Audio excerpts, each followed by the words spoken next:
Hi, Joel. We greet you and your black cat as well. Koshka.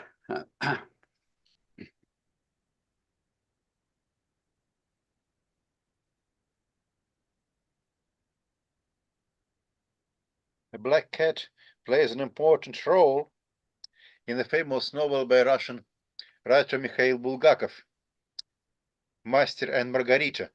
Probably Yes. you read this. Yes, I've read it. I like that novel, though I don't remember the black cat.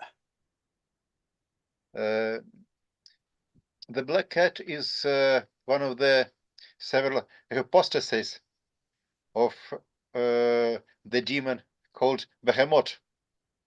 All right. Yeah, I'll have to reread that. I remember this because 2 weeks ago a new equalization of this novel was launched, and now people go and watch and exchange their opinions. This And once again, like in previous equalizations, a black cat plays important role. all right. This was a movie or a TV adaptation or Oh, it's a movie. all right. Was it good? It's not word for word or paragraph for paragraph equalization, but rather it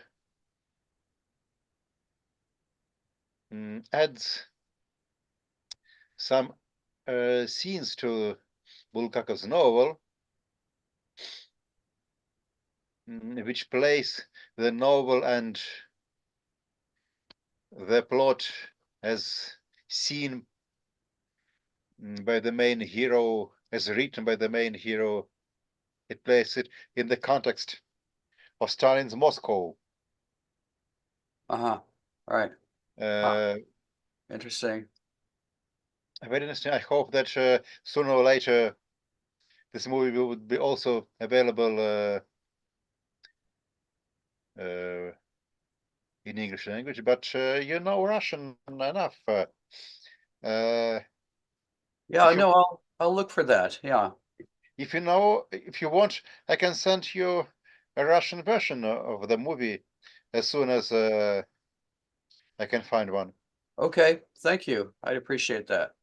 I like that, and my daughter likes that novel, and it's one of her two favorite novels. The other is The Tin Drum by Gunter Grass. You read it? The German novelist. It's also kind of surrealistic, though not as surrealistic as Bulgakov.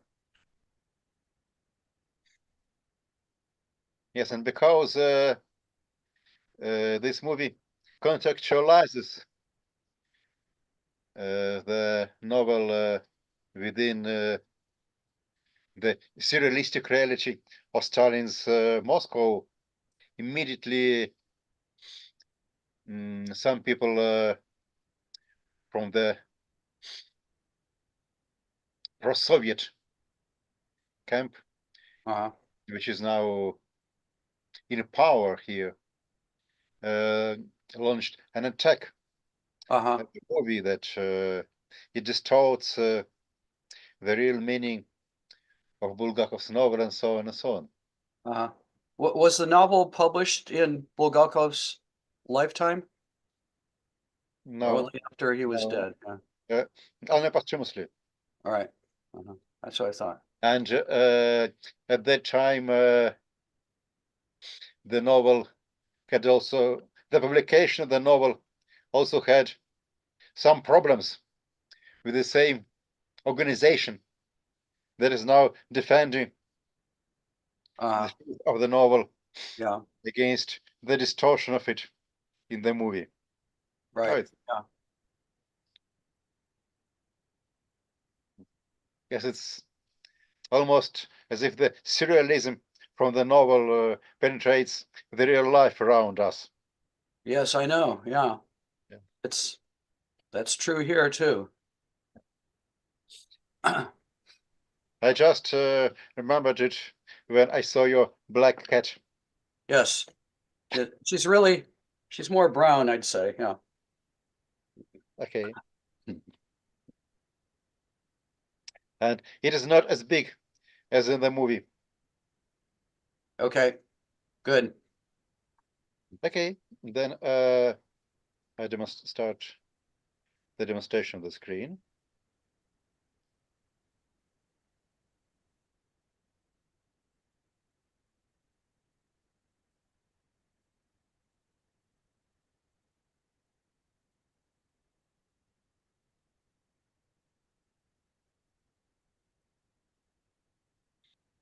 Давайте, как обычно мы это делали, прочтем греческий текст, потом русский текст. Руслан, вы с нами? Здравствуйте. Здравствуйте. Хотите почитать сегодня греческий текст с нами? Хорошо.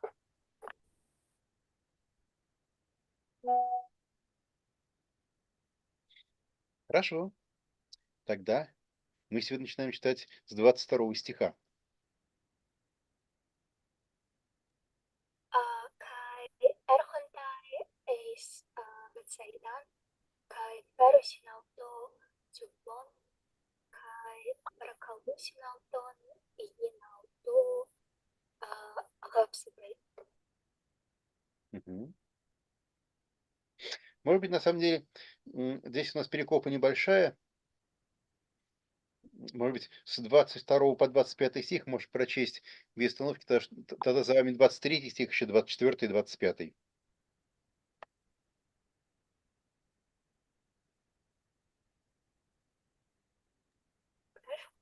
Да, а потом прочтем уже русский текст. Так что просто продолжайте по конец 25. Kai epilapomenos tes heros dujuflu, exenem kenauton exutes coles, kai ptiusas eista omata auto, epites tas heras auto operota, auton eiti lepris, kai anablepses elegen, lepatus anthropos rocios dentra oro peripatuntis. Eita parem epeteken tas heras epitus aftalmus autu, kai dieplepsen, kai apekateste, kai eneblepen longos лагнта. Спасибо.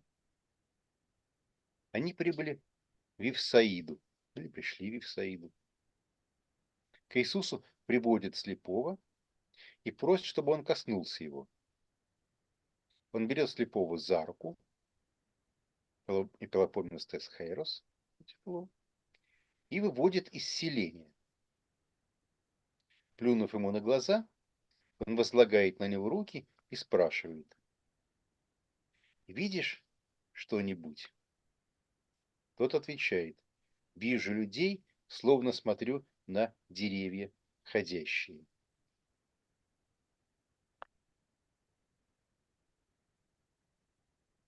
Иисус снова приложил руки к его глазам. Тот прозрел и исцелился, и стал все видеть ясно. Но, как обычно, мы сначала говорим про какие-то вещи, может быть, важные и серьезно слушающие аж целых монографий, но касающиеся вот самого поверхностного слоя нашего текста, то есть каких-то отдельных слов, выражений, а потом уже пытаемся посмотреть на перекопу в целом, на ее действие и на ее место в новозаветном нарративе. Вот из вот тех моментов, которые здесь переводчика заставляют задуматься о том, как переводить, исследователя греческого языка Евангелия, то, что пытаться понять, что же здесь за текст перед нами, вот на этом внешнем уровне я бы обратил внимание прежде всего на совершенно неожиданное готи, да? Все остальное с точки зрения синтакса, да, в общем-то, с точки зрения лексики тоже более-менее понятно. Но вот это готи здесь несколько загадочно, не соответствует никакому, с первого взгляда, нормальному употреблению этого союза в греческом языке. Он, прозрев, говорит: вижу людей, но мы знаем, что готи может вводить либо какие-то дополнительные придаточные, либо, скажем, я вижу что. Я вижу, что я вижу словно деревья ходящие. Готи как потому, что причинный союз тоже не очень хорошо сюда подходит. Белепутус андропус, готи, госдендра, горо, перипатунтас. Может быть, это не так важно для анализа происходящего здесь действия и так далее, но мне было бы страшно интересно задуматься над тем, что может быть причиной появления этого неожиданного готи. As you probably understood, Joel, I was talking about the unusual gothi here. And what may have been the background of this strange construction. Yeah, I understood that because of the yellow on the hoti, especially.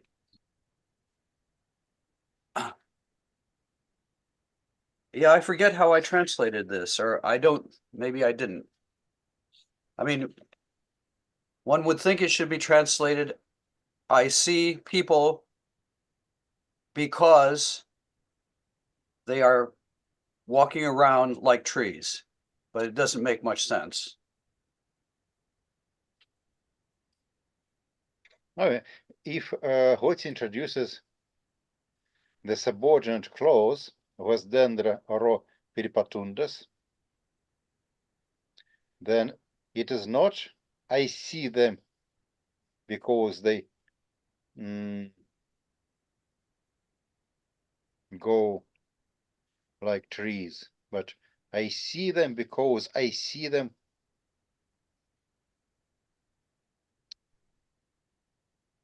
going like trees. Mm-hmm. So it's even Yeah, more complicated. I translated, I said literally, I see people because as trees, I see walking around ones.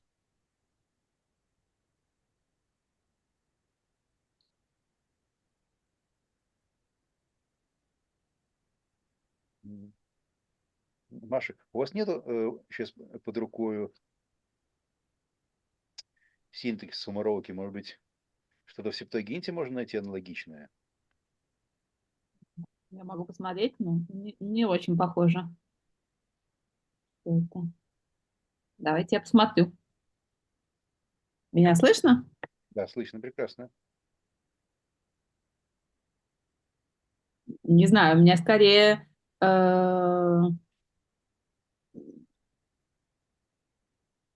впечатление, что у Марка, вот я на самом деле как-то сейчас об этом подумала, потом задумалась, насколько это так. Можно ли сказать, что вот такие неровности, шероховатости синтаксиса скорее характерны для прямой речи или нет? Мы не раз видели уже такие довольно странные, неожиданные совсем конструкции. Они более характерны для прямой речи или нет? Я не знаю, это надо, Супер. это можно посчитать. Наверное, надо это как-то отметить, да, потому что я хотела сказать, что это что-то такое разговорное, и что, может быть, это у Марка часто, но, наверное, действительно не особо, да, то есть вполне это бывает и...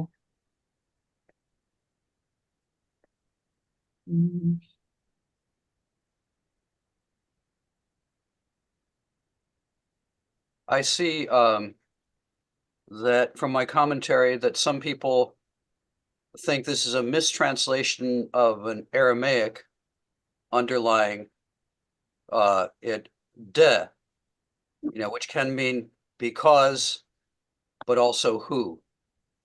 So according to that theory, the original would be, I see people who are walking around like trees, but the translator took the de to mean hoti.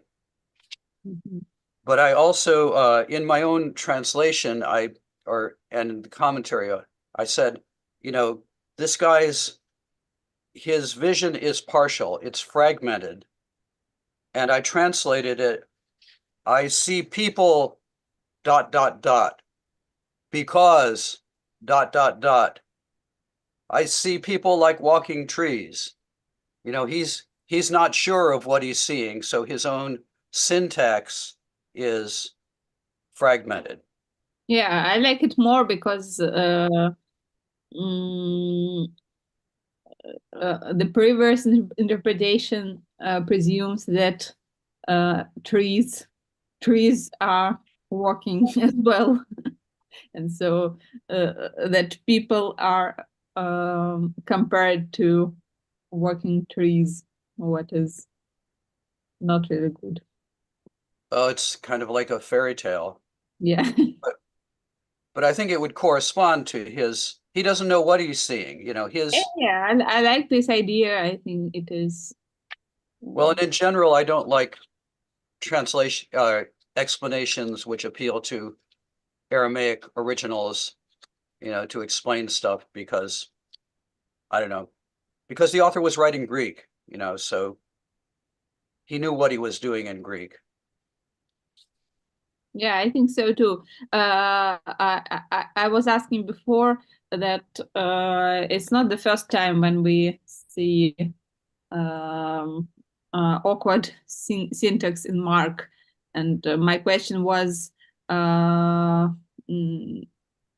is this awkward syntax is more typical for direct speech or not?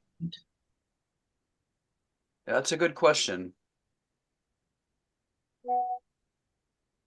Because, for example, in Hebrew Bible, for example, in Genesis, it is very obvious thing that in direct speech, syntax is usually somehow abnormal, and that's the way how to distinguish between narrative and direct speech. That in direct speech there's more awkwardness because it's more like demotic. It's more. Yeah. I Yes. suspect that's true in Mark, but I'd have to, go back through the whole gospel and think about it. Yeah, I need to check it too. It's not obvious.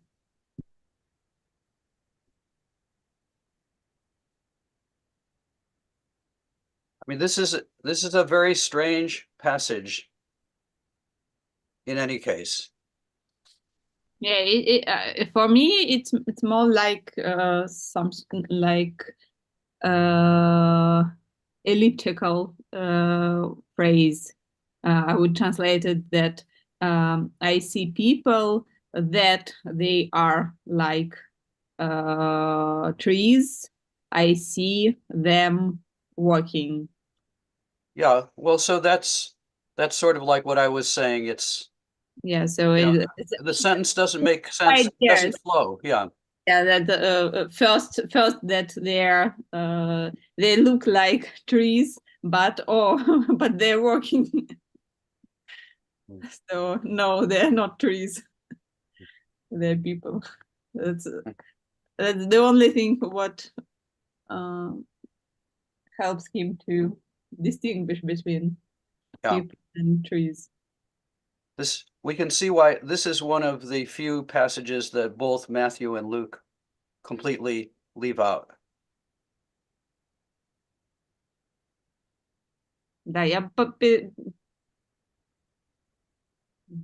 But it's very important for Mark, you know, because, as I think I said last time, he frames this whole section of the gospel between these two stories of healing of blind men. This one, and then 10:46 to 52, the blind Bartimaeus. And that must be deliberate. And in between those two healings of blind men, what do you get? You get the disciples, Jesus instructing the disciples, and they don't completely understand. Михаил Георгиевич, а почему вы переводите «ходящие»? Как будто это к деревьям относится. Я думаю, что здесь передать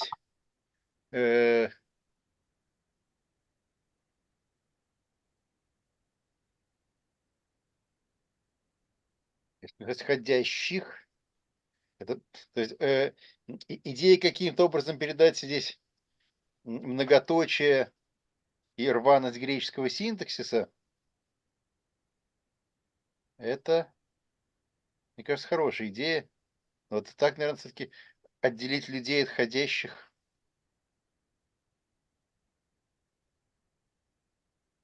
Ну, мне кажется, это надо перевести «я вижу людей, что они как деревья, я вижу, что они ходят». А второе, горао, как не будем переводить? Вот, второй раз «я вижу, что они ходят». Нет?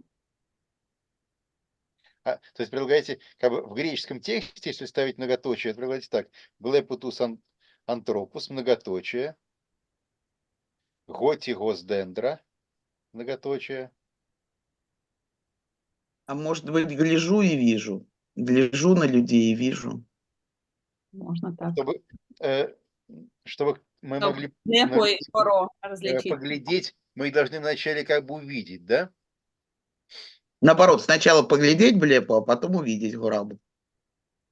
Нет, он поглядел на кого-то, означает, что у него было в сознании представление о том, что вот кто-то где-то находится, и он туда устремил взгляд.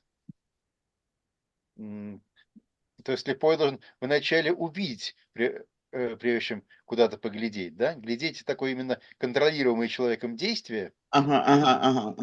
Это подразумевает, что вот уже это все находится в моем поле зрения, просто я внимательно всматриваюсь.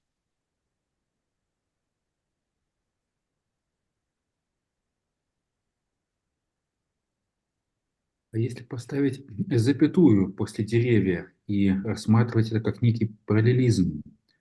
Вижу людей как деревья, запятая, вижу ходящих. Или смотрю, что ходят как деревья. Нет, просто вижу людей как деревья, то есть смутно вижу, они расплывчатые, запятая, вижу ходящих. Как бы постепенно зрение к нему возвращается, и вот он сначала их как недвижимых существ описывает, а потом запятая уже как движимых. То есть именно... Ну да, представь себе, что здесь есть пауза во времени. Да, вижу людей. Как деревья. Дальше пауза. Вижу ходящих. Что они как деревья. Да. И вижу, что они ходят. Да, но только пауза. Представь себе, что здесь во времени пауза. Вижу людей как деревья. То есть зрение постепенно возвращается. Вижу ходящих. Вот теперь они уже пошли. Ну, деревья в любом случае не ходят. Сравнение с деревом, это как Понятно, раз понятно. сравнение со столбом, да. Вы знаете, вот когда я был в школе, я как-то раз с дуру выпрыгнул из автобуса на ходу. Вот. И первое, что я после этого вижу, кажется, я тогда еще Евангелие не читал, но когда я потом в этот место Марка прочел, совершенно точно понял, о чем идет речь. Вот. Первое, что я после этого помню, это что я вижу вокруг себя что-то действительно похожее на ходящие деревья. Это я лежал в палате, куда меня привезли без сознания. Так что у него этот образ деревьев ходящих как так вот интимно знаком. Вот, но я А вот понимаю. простите, мне показалось, что кто-то это сказал, или, ну вот мне понравилось, или это, может быть, не так было сказано, когда, если акцент поставить на слово людей, то есть сказал «вижу людей», потому что как бы деревья, но вижу ходящих. Может так, вижу людей, они словно деревья. То есть похожи на Вижу, деревьев, что ходят. да, но они ходят. Вот я, может быть, попытался вот сейчас как-то по ходу дела, вот как переводчик, обращаясь к этой строчке, вижу людей, многоточие. Это словно я вижу деревья, многоточие, ходят. Нет? Это даже немножко передает вот ту, действительно, может быть, имеющуюся в виду мысль, что уже внутри самой этой строчки есть некоторый прогресс, да? Дальше мы Мгм. видим, что от стиха к стиху будет прогресс, да, у нас, как говорил Джоэль, это двухэтапное у нас такое прозрение, вот, но и внутри первого этапа тоже идет какая-то некоторая динамика. Сначала деревья, потом они, оказывается, ходят. Ну да, то есть вижу людей, потому что похожи на деревья, но ведь они ходят. Ну, в любом случае, тогда и влепо, и орао относятся к самому говорящему. И тогда мы не уходим от единственного числа глагола. А никаких других вариантов здесь и не было. Мне кажется, никогда в истории экзегезы, что и Блепа, и Горау здесь относятся к одному и тому же, а именно к бывшему слепому.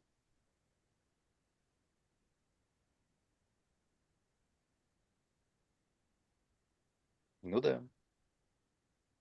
Ну хорошо.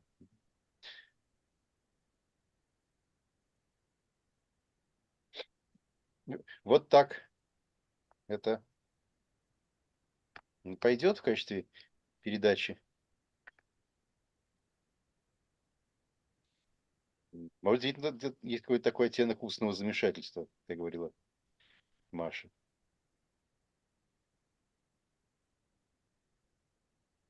Вот рваность греческого текста проще передать, не выдумывая какие-то значения для арамейские значения для готи, поставив многоточие здесь.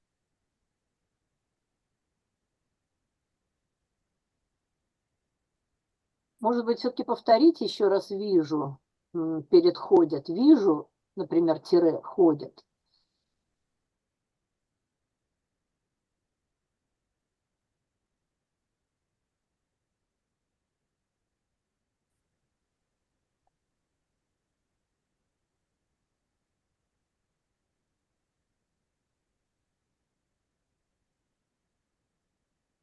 Так?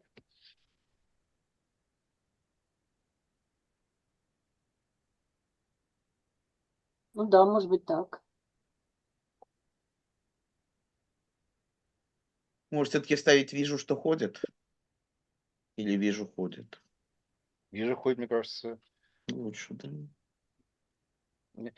это, мне кажется, намного меньше нарушает Ну да, да, да. наш. So in your present translation, there's no translation for the hoti. Then you're just leaving it out. Э, Ну да, Крис заменил это на многоточие. Wait a second, Joel. I'm afraid. I think hoti is not necessary to translate in Russian because there are two possible constructions with the verbs of seeing, either with participle clause like tus anthropos peripatuntas, or I see that something is going on, and it's with hoti, and it's also normal Mhm. in Greek. Yeah, but where's the word that? Yeah, but in Russian, it's In Russian, okay. usually omitted. It's just not needed. Hmm.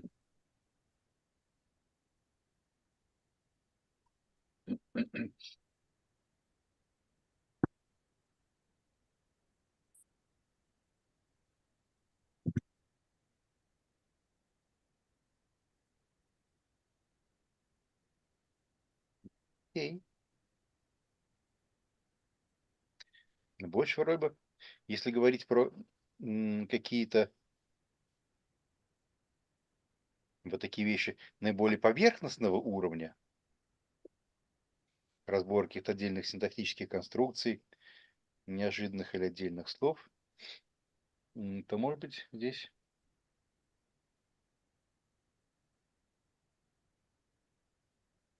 на этом уровне особенно не начинаем оставаться Я, можно эзотерикой. я спрошу? Да, А вы специально пропустили анаблепсос в 24 стихе? не случайно. Наверное, да, стоит его. А почему вы считаете, что он уже здесь прозрел? А что надо, как думаете, посмотри, что он... Взглянув, А вот анаблепто у нас какие с собой содержит? Я тоже думала, что он скорее посмотрел наверх. Ну, как-то по контексту кажется, что здесь он еще не прозрел, а дальше уже прозрел, нет? вот как бы направив взгляд. Да, но я не знаю, это интересный вопрос. Но, Прозрел. давайте посмотрим. Вглядевшись, То есть это такой как бы постепенный процесс, да, прозревания у него. Здесь он прозрел, но просто не полностью еще. Давайте, вглядевшись. давайте посмотрим. Значит, анаблепто.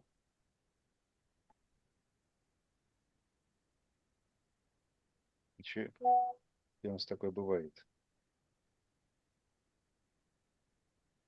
Дальше будет диаблепо, и это явно, и дальше, Это вот именно уже означает, что он стал видеть сквозь, да? да, это уже значит видеть ясно именно. Ну вот видите, у нас Матфей 11:5, тефлой анаблепусин. Мгм. Вот. Дальше вот Иисус, когда преломляет хлеба у Матфея, он смотрит вверх на небо, да? Вот. Дальше вот у Матфея 20:34, слепые пейдж эфтеус анеблепсан. То есть они прозрели, да?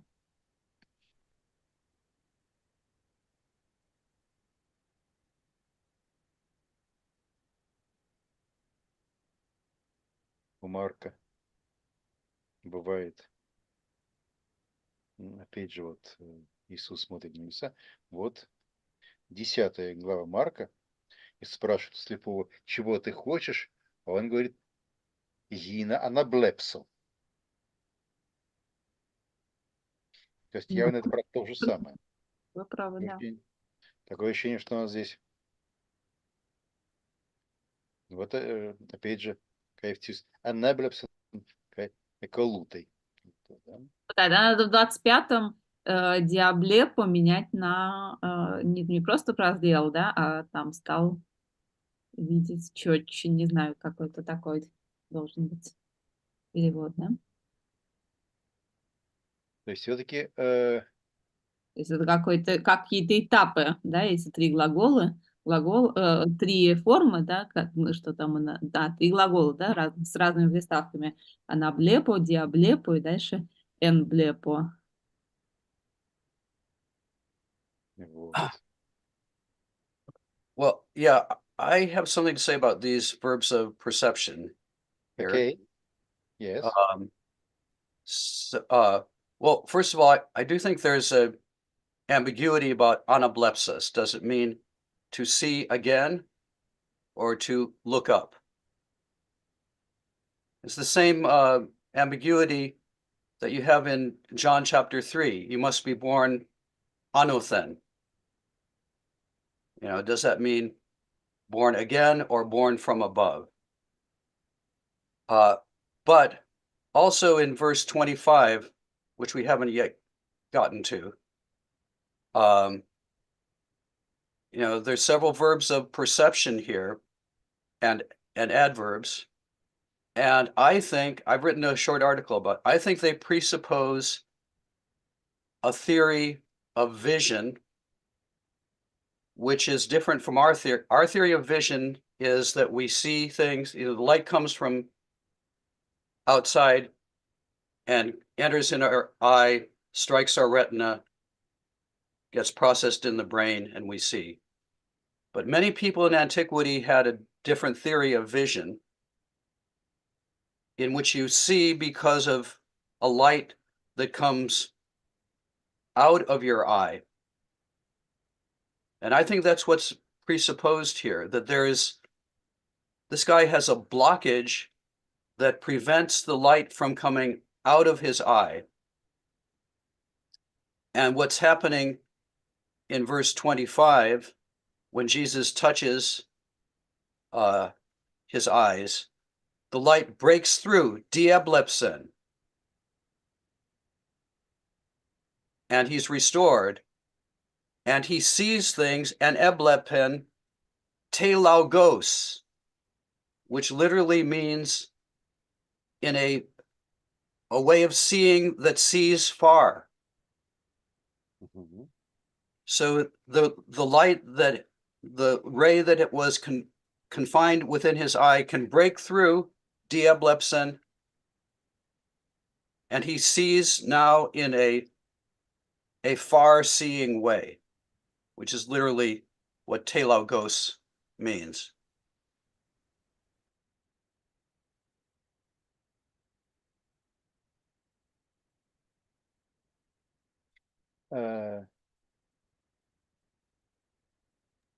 And you have the same theory of vision in some Old Testament passages, like, you know, his eyes were dimmed.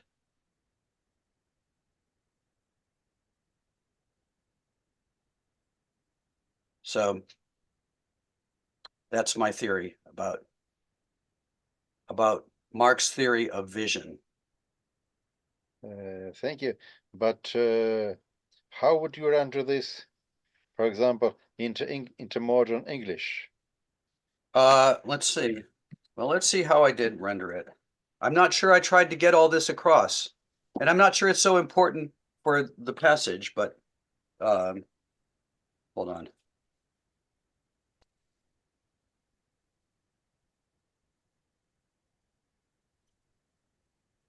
Okay, yeah. Then Jesus laid his hands on his eyes again, and his sight broke through, and he was restored.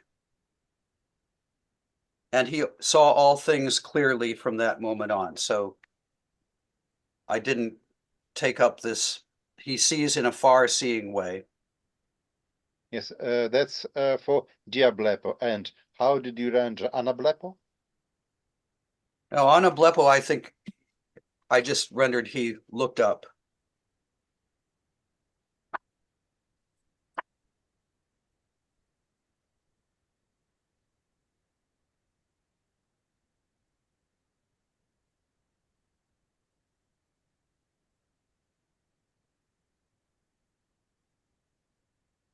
But I like this idea that, you know, you see from something that comes out of your eyes. And it seems to be very common in antiquity. Yeah, that's true.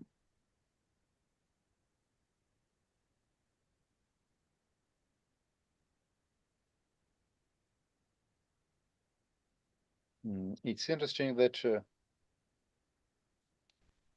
do you see now our Greek-Russian diaglot, or you see Bible Works? See your diglot. Diaglot, okay.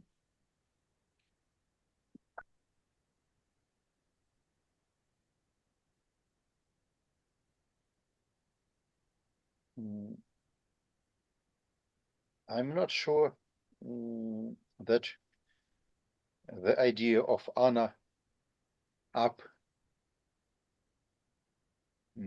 is here, because if he saw people, then obviously different from Jesus, who looked upwards towards the Father before making a miracle. The blind person looked not up but around. I just looked, even if we look at the passages in Mark, we see probably 3 different shades of meaning of anablepo. Mm-hmm.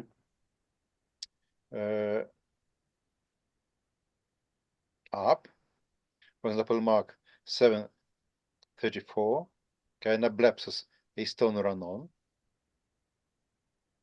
look up to heaven. Mm-hmm. Then we have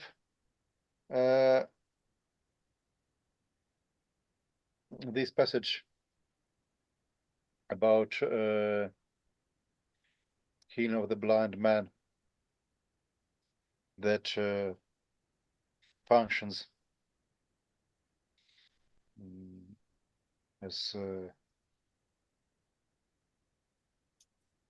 the frame, yes, which functions together with the episode we read now as a frame for Jesus' march towards Jerusalem.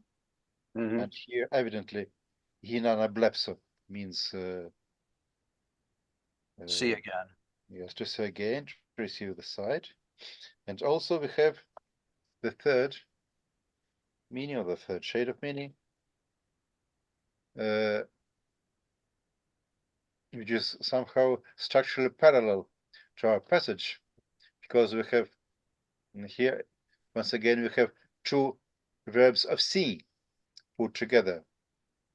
Yeah. It's the very last scene, the women who came to the tomb, they anablepsei teurusin. Probably here anablepo means to look at something, but not, obviously not up, because if they saw the tomb and the stone that was rolled, they looked not upwards but in a horizontal direction at sun. Mm-hmm. Yeah, it's unclear in that one. Yes, so I would rather hesitate between the meaning of, let's say, 10:51, прозреть, to see again, and 16:4, посмотреть. But probably both meanings are here, are present in this passage. Mm-hmm. Those concerns your earlier suggestion that also Anna denoting looking upwards. I'm not sure this is something to do with this particular passage, but at least 2 different connotations are here now.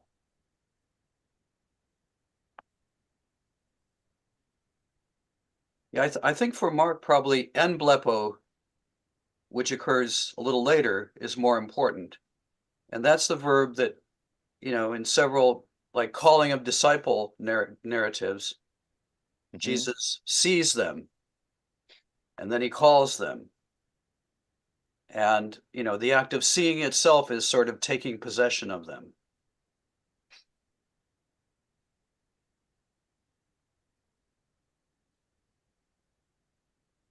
Okay. But so he uses en blepo, I think, several other times. I don't think he or maybe anybody else uses dia blepo elsewhere. So that's a hapax. And telagos, I'm sure, is a hapax also.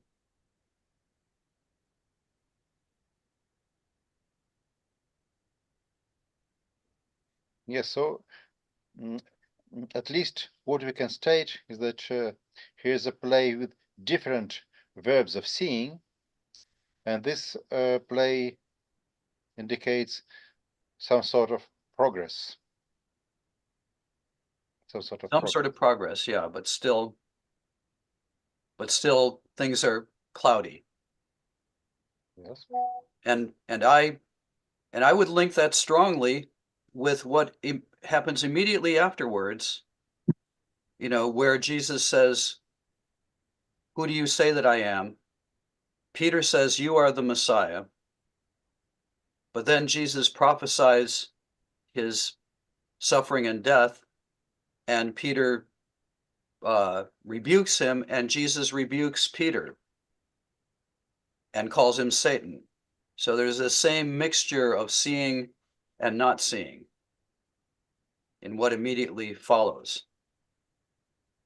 So this dynamics of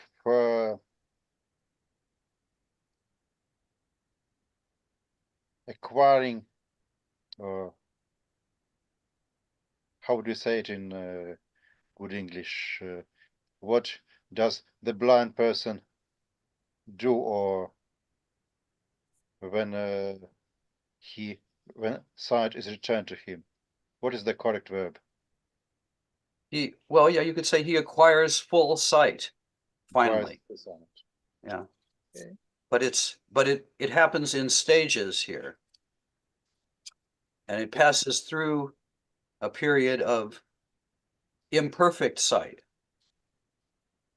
Yes, so we can say that since this passage, as well as most other passages we read, is symbolic for Mark, this acquiring full sight in stages is also theologically important as a key to understanding what is going on with the disciples within the narrative, and also as a key for understanding what is going on in Mark's own community or around him. Yes, exactly. I think so. It's a parable of the whole relationship of the disciples and probably Mark's community to what Mark takes to be the truth about Jesus. They see, but they don't see. And the purpose of the gospel is to bring them to full sight. Yes, and of course, this has a direct relationship to the passage we spoke last time of Talmus echontes ublepete. Yeah, right. And, Upo blepete, yeah.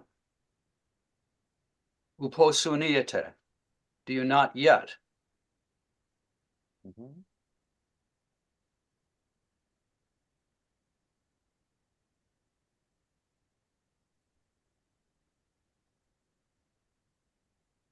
So there are several miracles in Mark that in fact are linked with this image of Talmus echontes ublepete or echontes ukakuete, and with some optimistic idea that this would end sometime, somehow. Yeah, Because and I relate that to what he says in 9:9. Don't tell anybody what you have seen until the Son of Man is raised from the dead. So if if one's asking, when does this seeing but not seeing end?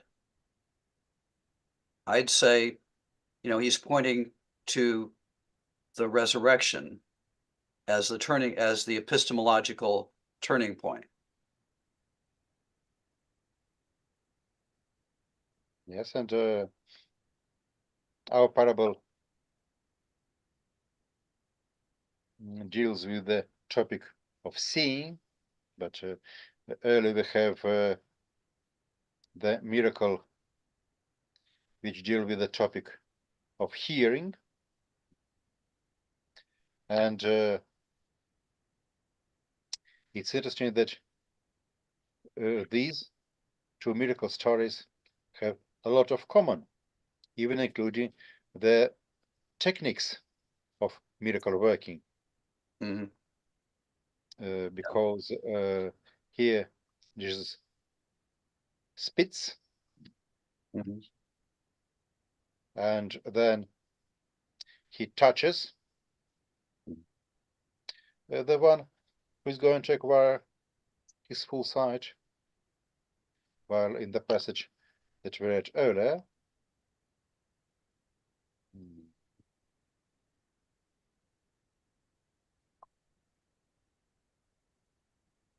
passage about the deaf person, we have the same, at least the same image of touching one's ears and then spitting.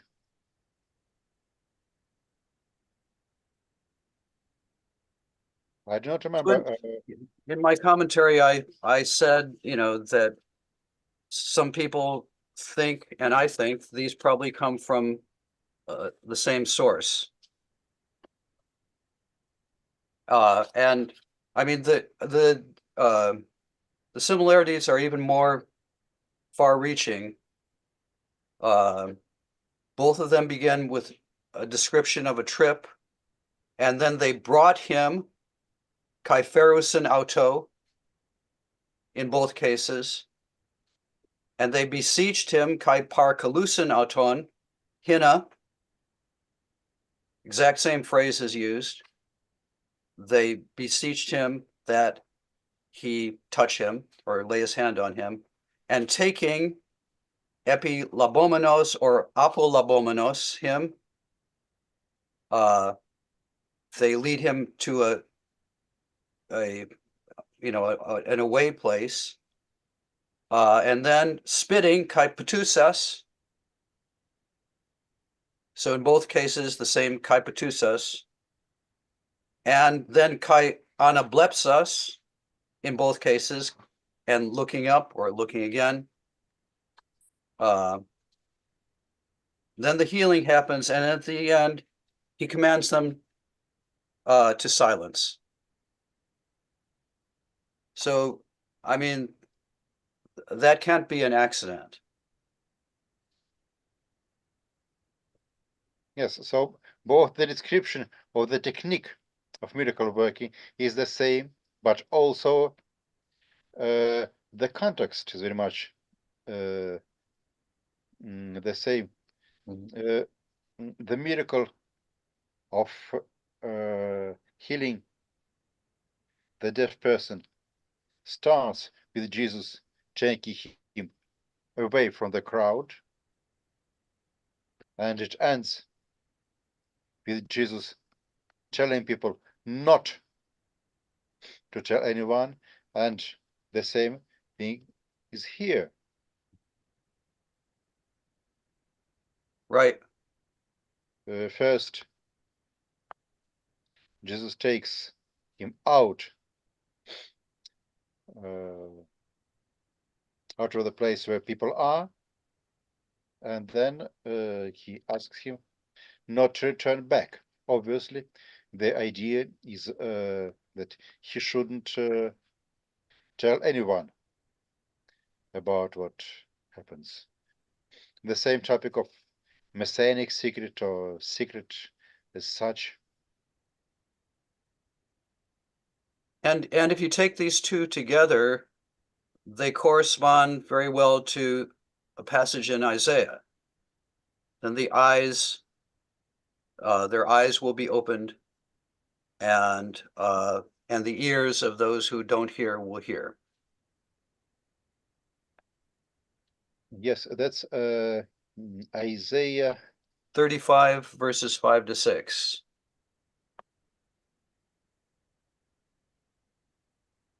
No, 35. Isaiah 35, yeah. 35, yes. Verses 5 to 6. Yes, but I think it's important to look at the context of these verses.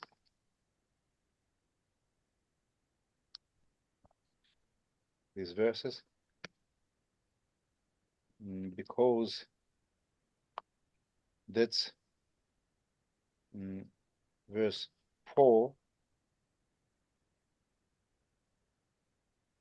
the context of these verses is that God will come.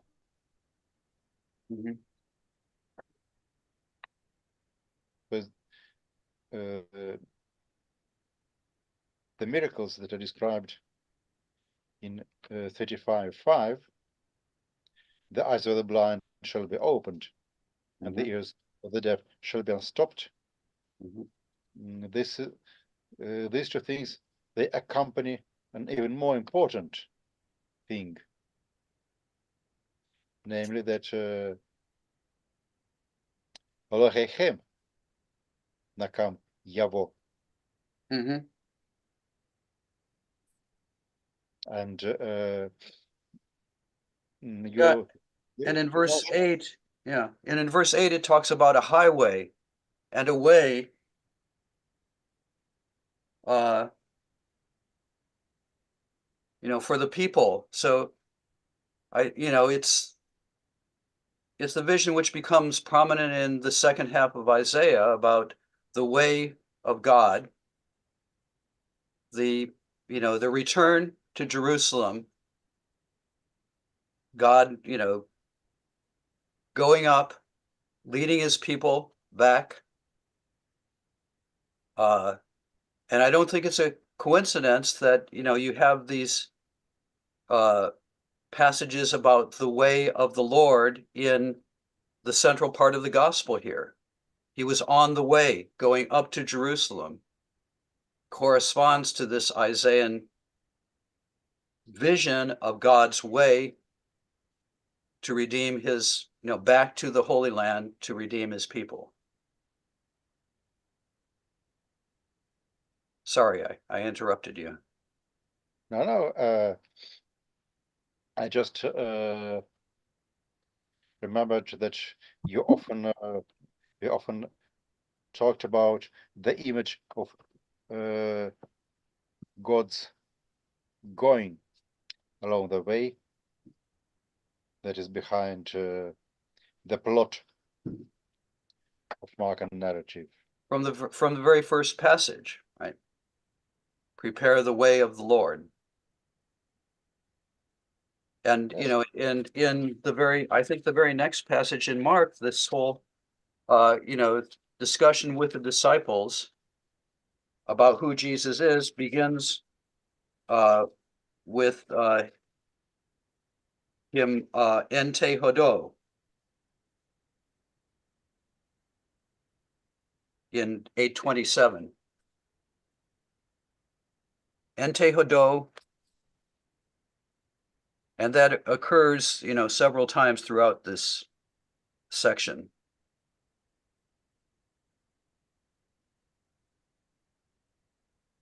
Yeah, so that's the Lord's way towards Jerusalem. and along this way, miracles happen according to what was predicted in Isaiah. So, But here's the paradox. It's also the way of Jesus up to where he's going to be crucified. yeah, but this is the basic paradox of Mark. Of course. Exactly. Yeah. Okay, let's turn back to our passage.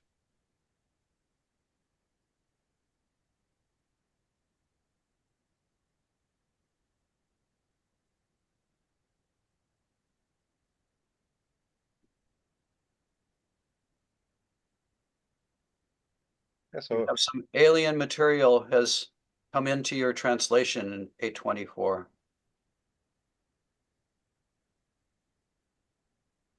yes, that's a remark for myself. Okay. Oh, good. Okay. That's not for the outsiders. Or Yes, not for hoi exo. Yeah. exactly. Yes. So from the first glance, different miracle stories in the Gospels maybe seen just as a story in itself, but we see that a lot of network of associations link every story with other stories, as well as with the Old Testament background. It's as though a lot of information is given not explicitly through the text, but rather implicitly through that network. You should remember what other passages share the same topic in order to understand this. It's for the insiders, you know. Yes, and that's what the biblical scholars try to do for 2000 years. They try to become insiders, Mm-hmm. though probably without being explicitly invited. Without being what? Invited. Oh, invited. Yes, I don't think Mark would have minded. Yeah, but probably. maybe he would.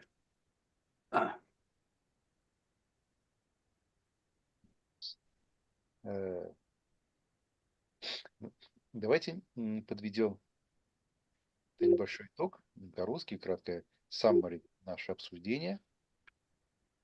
Мы говорили про неожиданное готи здесь. И решили, что лучше не пытаться найти какое-то греческое грамматическое правило для этого готи, будь то в Септуагинте или где-то еще, и что не стоит пытаться за ним найти какой-то арамейский синтаксический прообраз. Вот, а следует считать, что так вот здесь появилось, чтобы передать некое смущение и недоумение в речи говорящего, и тогда его осмысленнее всего передать через многоточие. Вот что мы попробовали сделать. Мы говорили насчет различия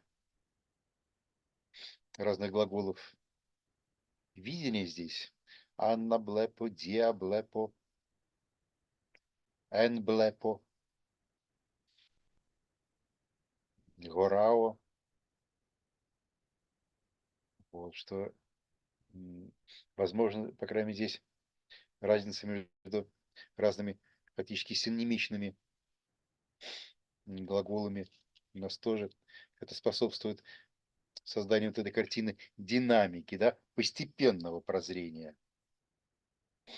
И отсюда перешли к такой теологической теме, что для Марка это постепенное прозрение важно для его повествования. Очевидно, если считать, что вся эта символика как-то связана с тем, что он хотел сказать общине, для которой писал свое Евангелие. Возможно, вот эта динамика постепенного, не разового, не мгновенного, а медленного, сквозь разные синонимы, квазисинонимы прозрения была важна для того месседжа, который он хотел передать своей общине, тем, к кому обращался. Ну и заговорили мы, снова вернулись к тому, как здесь вот эта тема слепоты и прозрения, а также родственная тема глухоты и слышания у нас относится с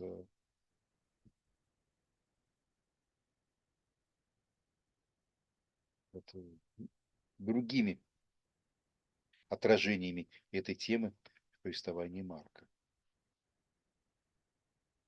Единственное, может быть, опять же, грамматическая вещь, которой хотел бы здесь остановиться,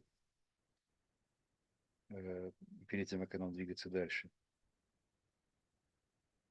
Меня вот здесь смутило греческое «меде», да? Это словно бы какое-то дается предписание, не делай того-то, того-то и не делай того-то, того-то.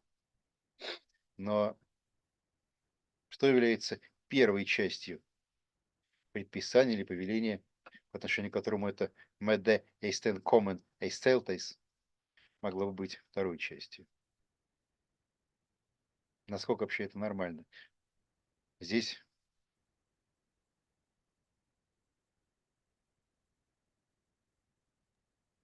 This is one of those commandments to silence which are puzzling, isn't it? I yes, mean, why doesn't he let him go into the village? yes, obviously the idea that is that no one should know. Yeah, but they're going to know eventually, aren't they? I mean, Yes. it's like, you know, we talked about at the end of the story of the healing of the dead girl. You know, they've all seen him go in, they've all heard that the girl is dead. And then Jesus raises her from the dead and he says, don't tell anybody. But it, you know, on a narrative level, it doesn't make sense because they're going to find out.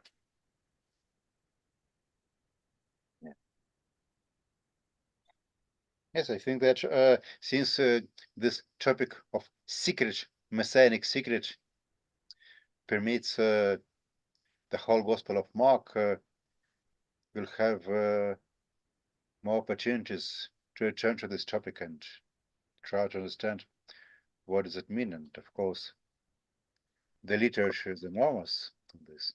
Yeah, exactly. But these are precisely the sort of passages that Vreda pointed to in saying it's not a historical reminiscence, it's a theological motif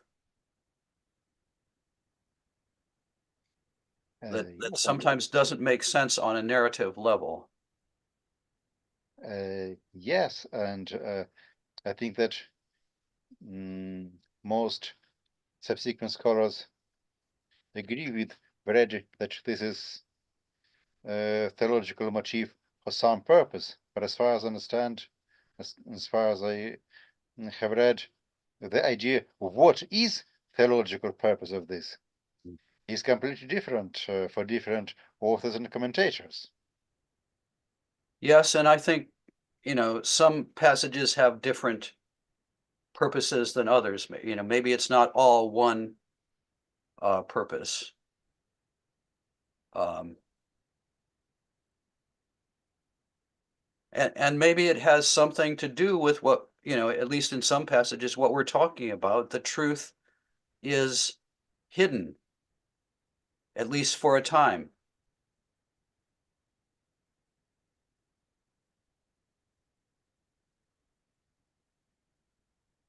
Yes.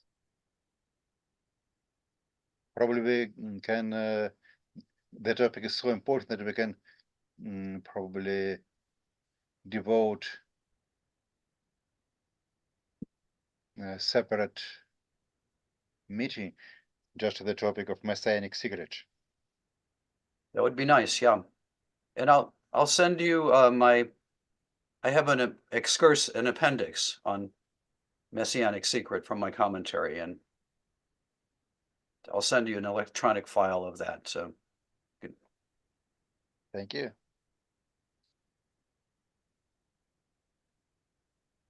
The question that I wanted to ask when I marked this Medde with yellow was more mundane and prosaic.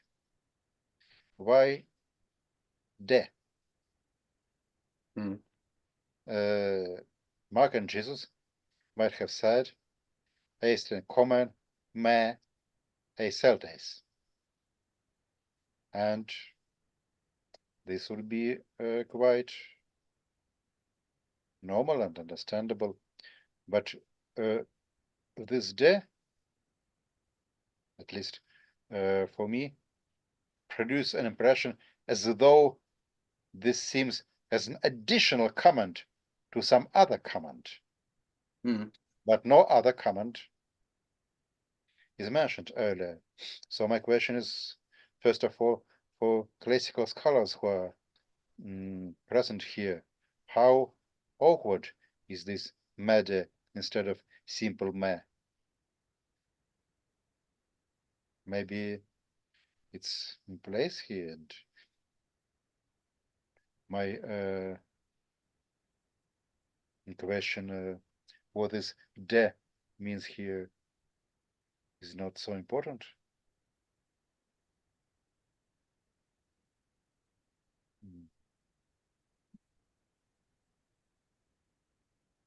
Коллеги классики, то, что здесь у нас не просто м, а мд, это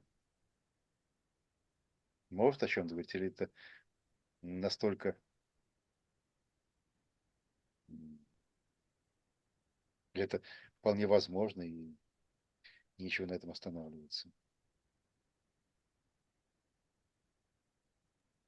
Вот Лидл Скотт говорит, что может быть, в принципе, такое МД, в смысле даже не.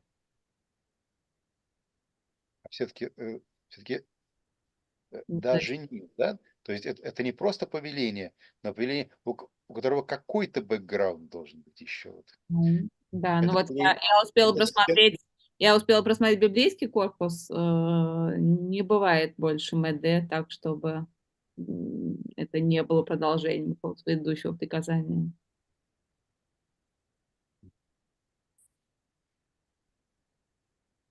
Но это все-таки очень любопытно. Да. Откуда у нас это берется здесь? Может быть, это еще одна вот такая разговорная черта. Да. Но мы Я начинаем... вспомнила, что прямо перед этим у нас еще в 15 стихе было вот это блепоте апо дюмес, да, тоже не очень хорошо с точки зрения синтаксиса и тоже как раз в прямой речи.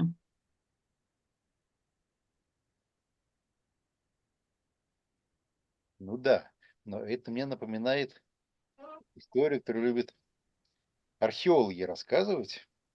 Потому что тогда, когда археологи находят что-то такое, будь то сооружение какое-то или какой-то артефакт, когда не понимают, что это такое, то говорят, это сооружение или артефакт религиозного назначения. Вот. Не получается ли так, что тогда, когда мы здесь находим какую-то греческую форму, не понимаем, зачем она, то можно сказать, это вот у нас здесь прямой речи более разговорный язык. Не знаю, мне кажется, это само по себе любопытное наблюдение, что в прямой речи более разговорный язык. Это не банальная вещь, и мне кажется, ее стоит как-то Ну изучить. да. Это совсем не то же самое, что это объект религиозного назначения. Это то, что достойно внимания, на мой взгляд. Нет, я Не говорят, только хочу сказать, что мы тоже должны подумать, не будем мы здесь перегибать палку.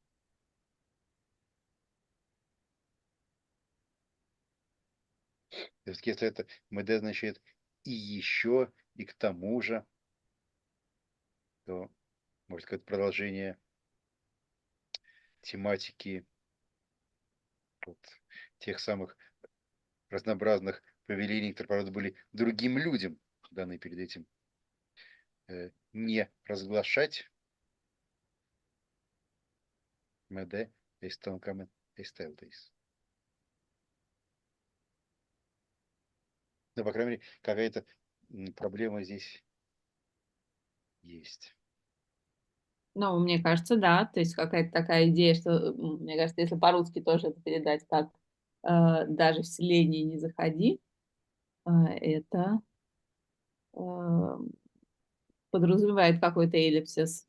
Никому не говори и даже вообще не ходи никуда, где можно. Вот я пытался это перевести в своем передачном переводе, и в селение не захоти, тоже как бы русское «и», подразумевает, что это перед нами продолжение какого-то предшествующего дискурса, а никакого предшествующего дискурса здесь у нас нету. По крайней мере, Да. Would it make a difference if Mark had said kai me eistain komen eselthes? I mean, that would be an alternate way of doing it. yes, it should be an alternative way of marking this prohibition as a continuation of some earlier prohibition. Ah. But in any case, both starting something with kai or with mede. I mean, I can see it on, just on a narrative level. He says, and don't go into that village. Yes. Yeah, so you agree with me that it's also a colloquial phrase because it is indirect speech with some awkwardness. Okay. That seems informal. Yeah, more informal. But lively, informal but lively narrative. It's the way people talk. Yeah. I remember that we also saw awkward syntax in verse 15. Blepete apo tes dumas. Yeah. It's also in direct speech and a bit strange. Yeah. Но, может быть, это в самом деле отсылка к предыдущему запрету. Он, правда, далеко был до этого. Это когда Иисус исцелил глухонемого. И, кстати, тоже с помощью слюны. И тоже вот не велел, тоже не велел никому говорить. Это в 7 главе.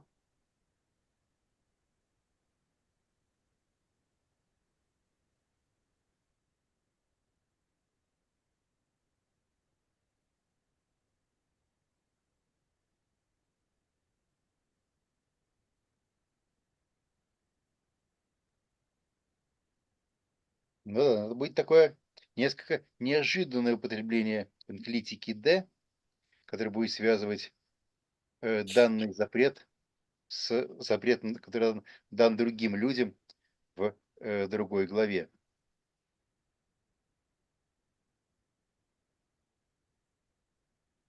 То есть это как бы мы имеем в виду не Иисуса внутри конкретной сцены, которая что-то говорит, и речь связана с другими репликами внутри этой сцены, а мы имеем в виду такой сквозной образ Иисуса, который пронизывает все Евангелие от Марка. Так что какие-то фразы этого образа могут быть соотнесены таким вот образом с фразами, сказанными в других сценах и за несколько глав до этого.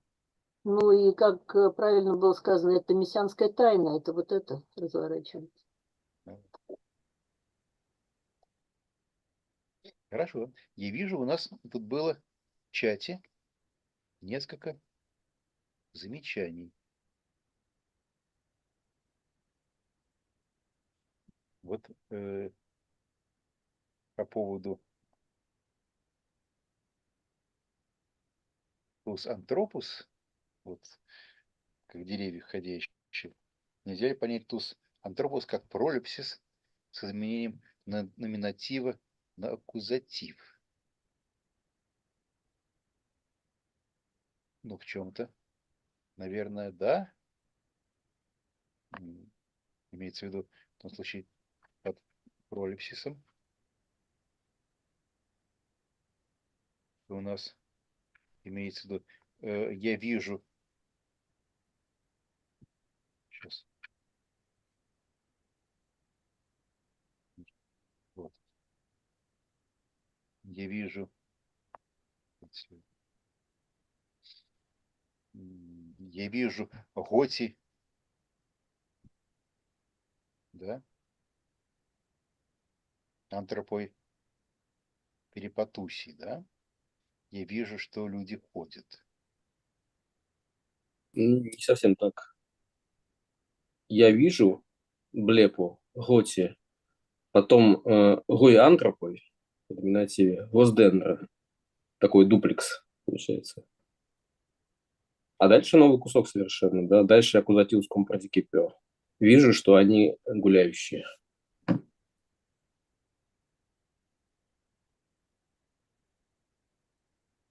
Ну да. И тогда деревья здесь тоже номинатив, кстати. Знаете, на что это похоже? Тогда получается похоже вот на такие вещи, которые мне знакомы по еврейскому синтаксису. Отражаем с греческом, да? Каэйдну гетеос то фос, аккузатив, готи колон. Надо понимать, что здесь готи вводит тоже такое вот придаточное предложение, что Бог увидел, и из этого придаточного предложения субъект придаточного предложения, то фос, переехал в качестве прямого дополнения в главное предложение. Да-да-да. Ну, по-моему, это в классическом языке, там у Ксенофонта встречается.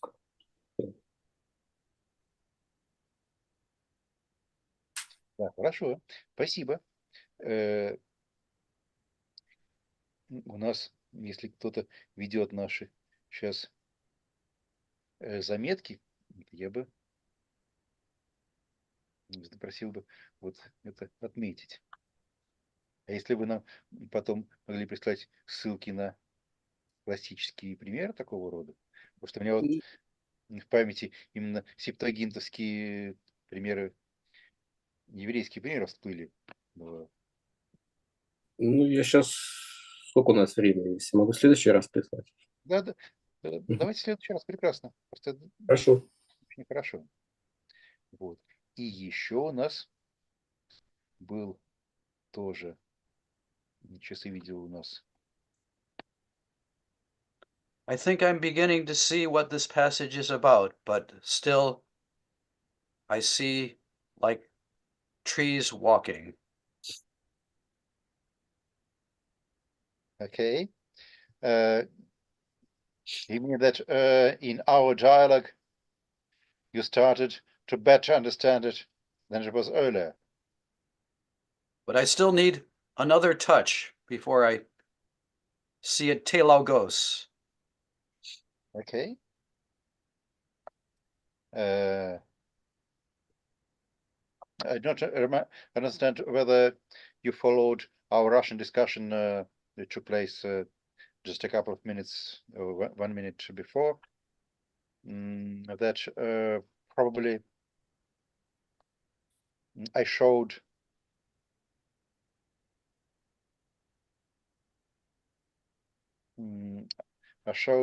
a parallel passage from the point of view of syntax, where also Aiden was to force a hoti colon. Ah, uh-huh. We have Nice, yeah. the same prolapses Hmm. because Aiden was a hoti colon to force, but instead of being subject of the subordinate clause, Tophos is moved forward, becoming a direct object in the main clause. I remembered it from my Septuagint and Hebrew studies, but my colleagues with classical background told us that the same construction occurs in classical Greek as well. For example, in Xenophontus. We agreed maybe next time we can look at the classical parallels to this That's syntax. good. Yeah, I like that. I never made that connection. That's beautiful. Yeah, let's look at that. Yes, and also we had suggestion regarding открыв глаза сказал, regarding the same verse, Anablepsis again is открыв глаза сказал.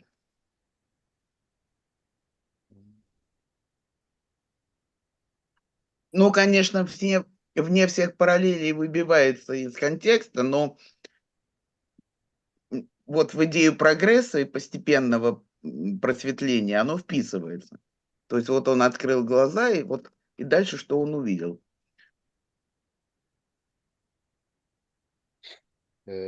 Открыв глаза, это будут уже тоже тогда мы создадим такую сетку интертекстуальных связей, которые, однако же, наверное, Марк здесь не предполагал, потому что вот, как знают некоторые присутствующие здесь студенты как раз нашего курса, с которым мы сейчас читаем первой главы книги Бытия, открыть глаза — это такой ключевой момент, но только совсем в другом смысле и для другой главы, а именно для 3 главы, где змей говорит людям, что откроются ваши глаза, и они действительно открылись. Не-не-не, я именно поэтому и сделал эти оговорки, что я понимаю, что в отрыве вот именно от премудрости и параллели это делать нельзя. Но я-то в отрыве, поэтому вот и позволила себе такую... Нет. Я понимаю, что этого не стоит делать. Это действительно создаст очень красивую интертекстуальную связь, но только со странными теологическими обертонами, явно не подразумевавшуюся Марком. Да. Ну вот я это, ну не удержалась. Можно я про это еще краткую ремарку сделаю? Что, кажется, мы еще не обсудили возможность того, что это анаблепа, здесь это просто семитизм. И калька с носа энаем, которая значит просто посмотреть. Но не значит никакого поднятия глаз наверх. You're not talking about, there is a passage in Tacitus about Vespasian healing a blind man, which is sometimes mentioned as a parallel here. What place? Tacitus histories. No, Tacitus on. Wait a second. Oh no, Suetonius tells a story about Vespasian. Vespasian who against all expectation had mounted the throne as a wholly new prince, so he's, becoming emperor, still lacked presence, auctoritas, and majesty, but this was granted him when he healed a blind man. So he's becoming emperor and he heals a blind man, which shows his authority. I don't remember. It was in Suetonius, yeah? Suetonius, yeah. Yeah, but I think we read this passage when we were reading previous story about healing the blind. It was quoted in Adela's commentary. All right. Yeah. It's quoted in my commentary too, but Okay. that's okay. Yeah. She has more Greco-Roman parallels than I do. Yeah. But Yeah, very, very good parallel. yeah. But we didn't have, this is our first story of the healing of a blind man. No. Yes. Oh, that was about, yeah, that's true. There's only two, and this is the first one. Yeah. The other occurs at the end of chapter 10. So, but I think that's, it's significant because it shows you, what would be a royal power, except the Romans didn't have kings anymore. But it reveals his authority as a leader.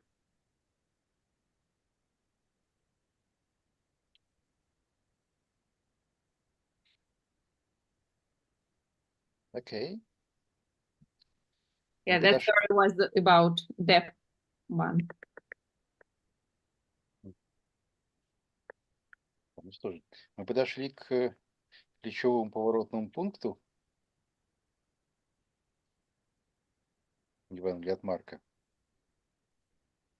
к диалогу Иисуса и Петра, Кесарии Филипповой. Но, наверное, сегодня нам уже не стоит к этой сцене переходить. Она заслуживает того, чтобы посвятить ей как минимум целую встречу, а может быть даже не одну. Что же, вот по тому кусочку, который мы сегодня читали, есть еще какие-то мысли, замечания или предложения? May I ask Joel? Yes. Yeah, I want to ask you whether you discuss in your article about seeing, is there any difference between blepo and horao? Well, yeah, I'm not sure I talk about it there. I mean, my first article was about Mark's epistemology, and I think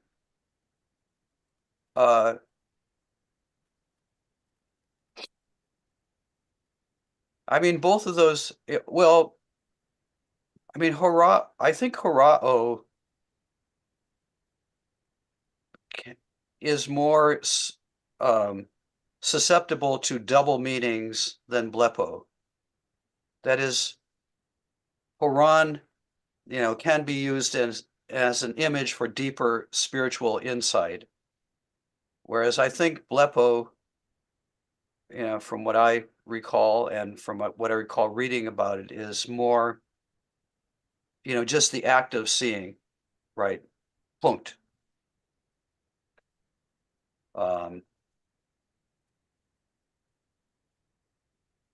Yeah, there's horao, there's blepo, there's adon.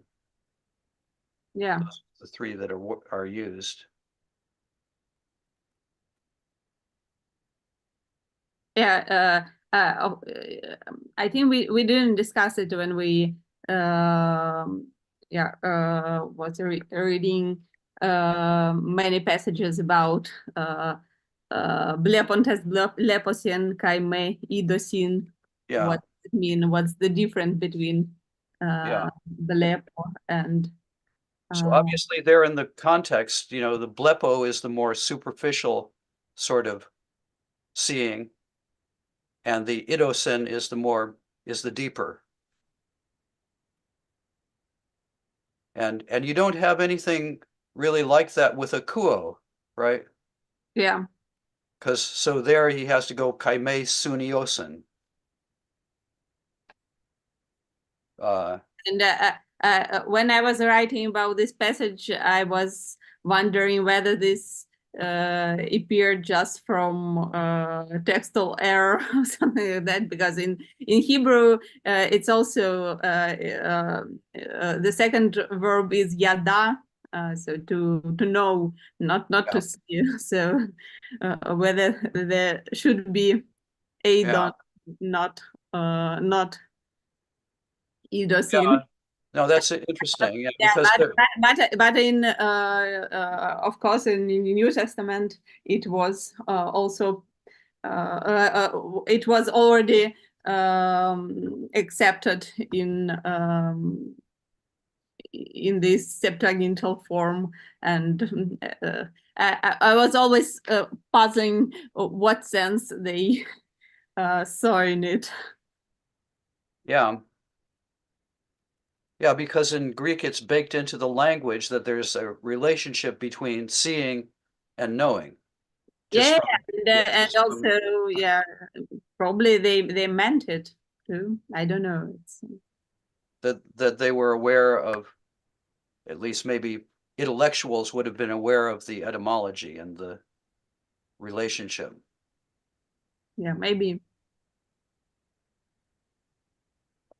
Let me see if because I should look back at this first article. My first article on Mark was on Mark's epistemology, and I think maybe I have some footnotes on it, but I think I got most of my stuff from the TDNT, frankly. Okay.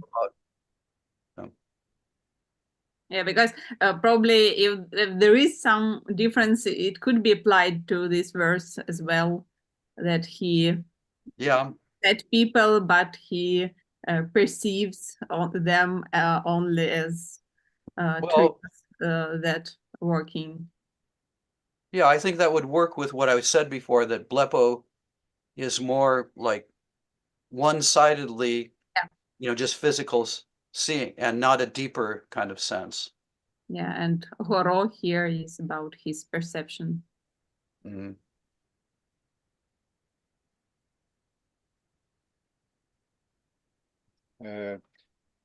Joel, one of the participants of our seminar asks a reference to Suetonius. Oh, okay. It was, hold on.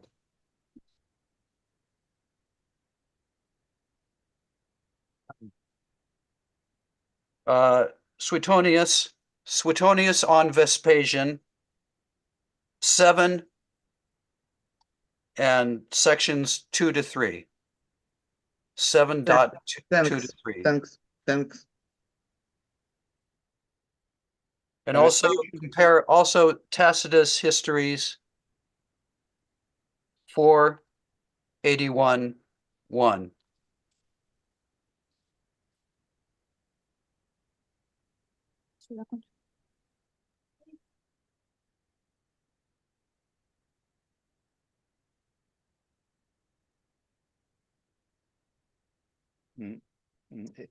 Елена, вы записали?